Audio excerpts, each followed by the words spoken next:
Brian Zach here with you from my home studio in Nashville, Tennessee. And I want to talk a little bit today about drum thrones. See, the other day I had about an hour to kill between a session that I was finished up with and a gig. And so it was both downtown and there wasn't enough time to drive home. So I just stuck around downtown and I went to Fork's Drum Closet just to kill an hour, as you do here in Nashville. And wouldn't you know it, I ran into an old acquaintance there who walked in and I was just sort of browsing on the floor there. And he walked in and we exchanged pleasantries, and then he said that he was looking for a new drum throne. And it just got me thinking more and more about drum thrones, and this is kind of I have my opinions about drum thrones, and I'm sure as we all do, and you know, I'm sure they differ from person to person, and that's fine.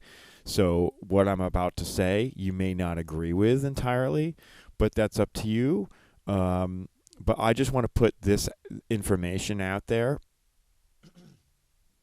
and you can do with it what you will. Stew on it. Maybe I might mention some things that you haven't thought about or want to give some thought to for your drumming and for your, for your own preference. So, the first thing, I prefer a round drum stool, okay?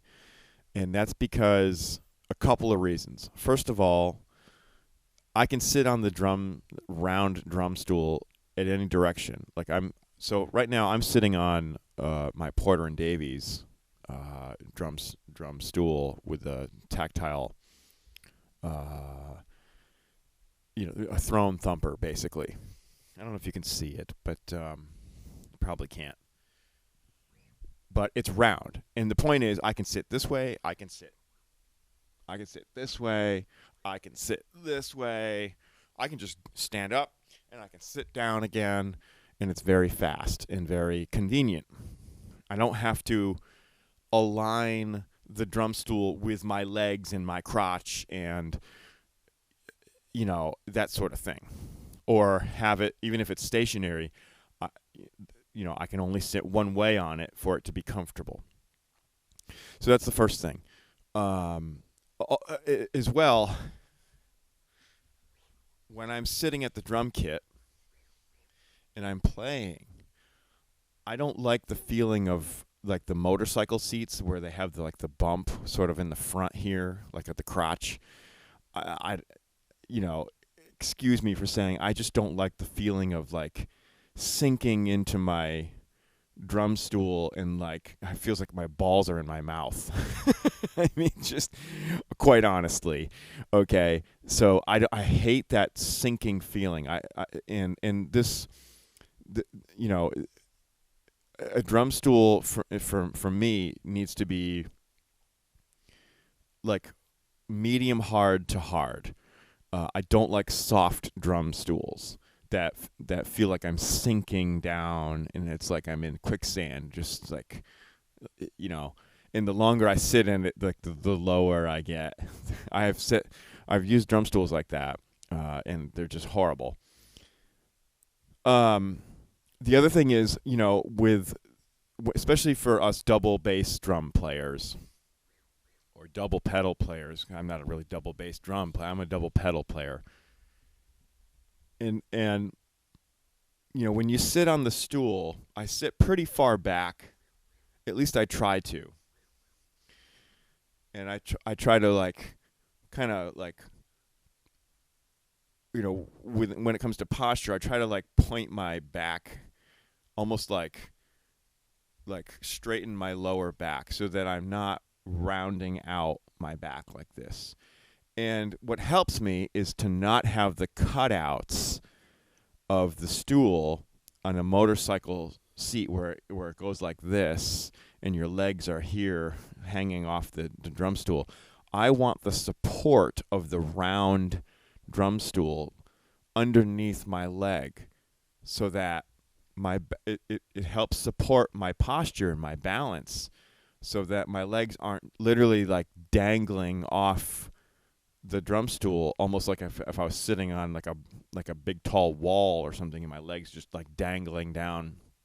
You can't get any balance like that, and eventually your back is going to give out. You're going to fatigue your lower back, so at least quicker than you will with a round stool. So with a round stool, I find that it supports my legs better when it comes to just overall balance, and especially while playing double kick pedal, which requires you to have your feet, both your feet, sort of off the ground and able to play with your feet sort of up in the air, if you will, at least your heels when you play heel up. That way, it is a little easier to play heel down, because now my heels are on the ground, and it provides me with support. But if I play heel up, the moment both of my heels go up, now my core is much more engaged in balancing my body on the drum stool. And what helps is to have the round stool to support my legs, so that my legs aren't, the weight of my legs, or at least less of the weight of my legs, is dangling off of the drum stool. So hopefully that makes sense. Okay. One of the other rules I have, or just sort of pet peeves I have for drum stools, I really dislike the hydraulic drum stools. And two reasons for that. The first one is because the moment I stand up from a hydraulic drum stool, it will start to rotate, because you can't lock down a hydraulic drum stool. You can't tighten it down so that it's stationary. It will always just be sort of floating on this hydraulic post, and it at will, it seems to just, the moment you stand up, it just kind of starts to rotate like this, and there's always a place where it will go, kind of, especially if you're not on a level stage or surface. But and that's problematic, because if I ever have to stand up for some reason and then sit back down real quick, I mean, I've done shows where I was playing multiple percussion, like when I was on the road with Mannheim Steamroller, I would have to play bell parts and then quickly get onto the kit, jump onto the kit, and play drum kit. And I found that with a hydraulic stool, I'd be playing the bell part, I'd try to sit down at the kit, and the drum stool is like pointed that way, because it was the motorcycle style, and it was hydraulic, so it would just float over to whatever side it wanted to, like it had a mind of its own. And it was dark on stage. I couldn't see it, so I'd have to like feel for it. And these are precious seconds that I need to make this transition from the bell part back to the drum kit and pick up the sticks and get comfortable and situate myself. It's just, I don't like that. I don't like getting up and having the drum stool like rotate like that. Now, obviously, if it's a round stool, it's less problematic. But here's the thing. When you have a stool that you can't lock down, something happens. Let's say I'm going to play a big kit. Let's say I have 2 floor toms here, but even just 1 floor tom, it still applies. All right. When I move my body this way to reach the floor toms, and remember, my feet are still on the pedals and allegedly working the pedals. You're mid song, you're still playing. When I reach my body to the right like this, my torso, but my upper body pivots to the right. But what happens to my torso when the stool rotates like this? My torso and my lower part of my body literally moves this way, because you're creating this like it's like tension. Like when I'm turning my upper body this way, what happens is my lower body wants to move this way, opposite. And it makes it twice as hard to play anything over here because my stool is allowing my lower body to move this way, to the left. Okay? So think about this. Especially think about like if you're playing double bass or any sort of pattern where your feet are up off the floor, playing the pedals in an active way. All right? So that's a huge difference. And so you're making your body and your core muscles are working so much harder to prevent your lower body from wanting to from turning left when all you want to do is go and turn to the right side of the kit and play. So you're really working against yourself in that regard. The other thing I'll say is with the hydraulic stools is, sometimes you're digging in and you're really like playing hard, and you might like you might like jump up your balance, and your body might kind of jump to hit a cymbal, or in the excitement of the moment, and or maybe you're just like just grooving and your body's just like bouncing up and down. I don't like when the hydraulic stool, the moment I take my weight off the hydraulic stool, the hydraulic stool comes up and it bumps me in the bum. And it's really annoying. I find it so annoying. I just want a stationary drum stool that doesn't move, that doesn't spin, that doesn't bump me in the bum, that doesn't like bounce up and down or like give in any way. I just want a rock solid drum stool because that's what's good for my back and my core. And as I get older and older, as we all do, it becomes more and more important. And this is why I bring my own drum stool with me to any gig that I possibly ever can, especially locally. It's just way easier to not have to deal with broken or wobbly stools, or stools that spin, or stools that don't go high enough, or stools that aren't round, stools that are vinyl and make your butt sweat.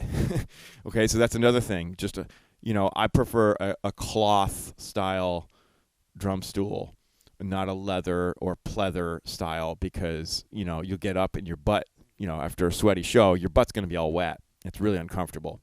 I much prefer a cloth style drum stool for that reason.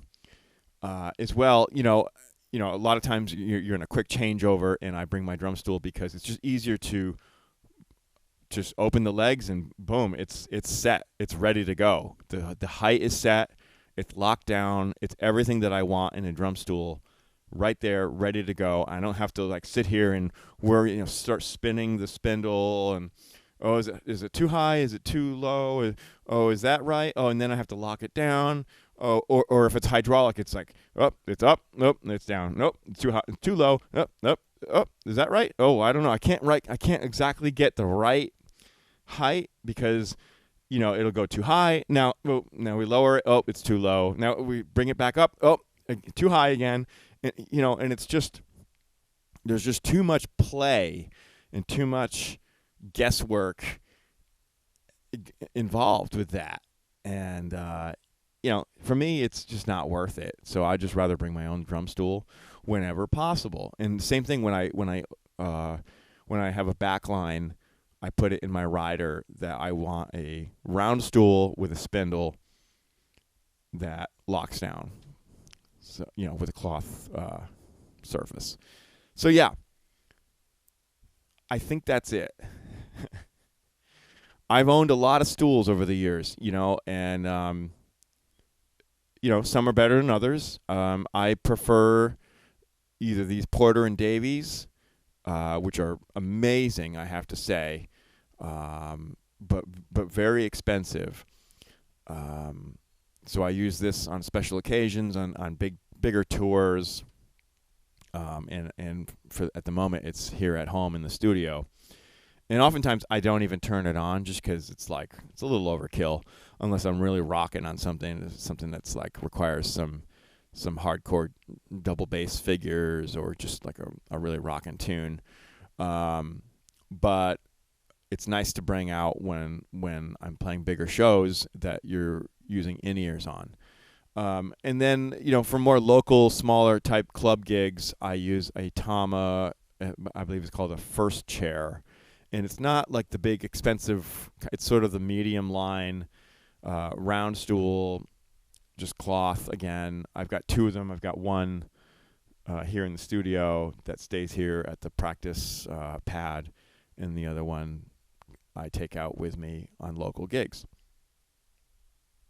So there you go. There's a rundown or a rant or whatever you want to call it,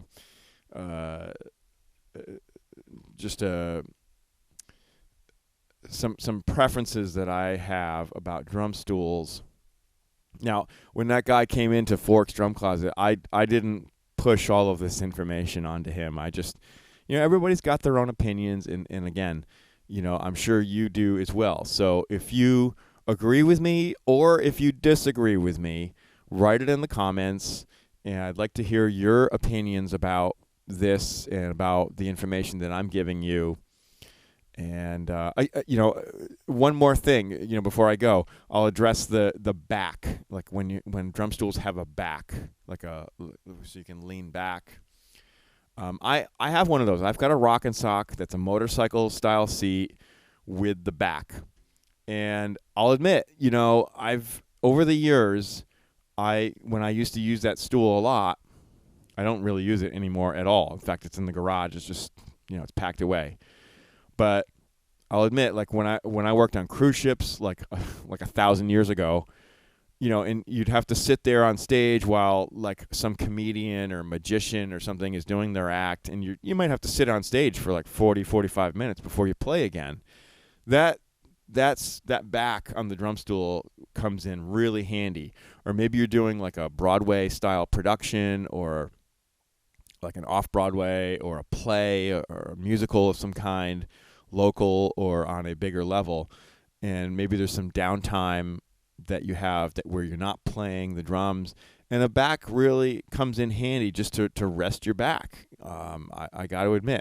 But I'll say this, I find them annoying because, again, like you can't get up and down really quick with them. You have to make sure that they're not like so close to you that your elbows will hit the edge of the backrest. I've had that happen where my elbow would actually hit the backrest, and that's not cool either. So it has to be like, it can't be like right up on you, at least my opinion anyway.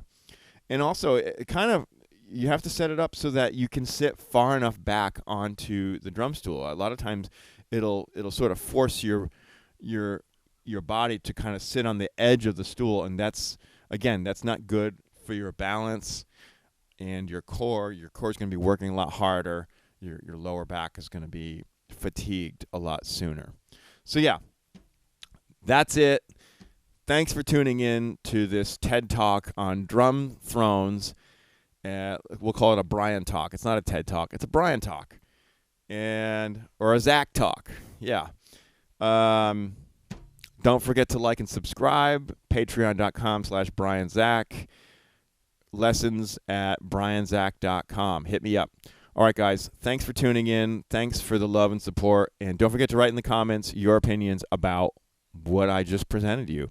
All right, guys. Take care. Stay amazing. I love you. Bye-bye.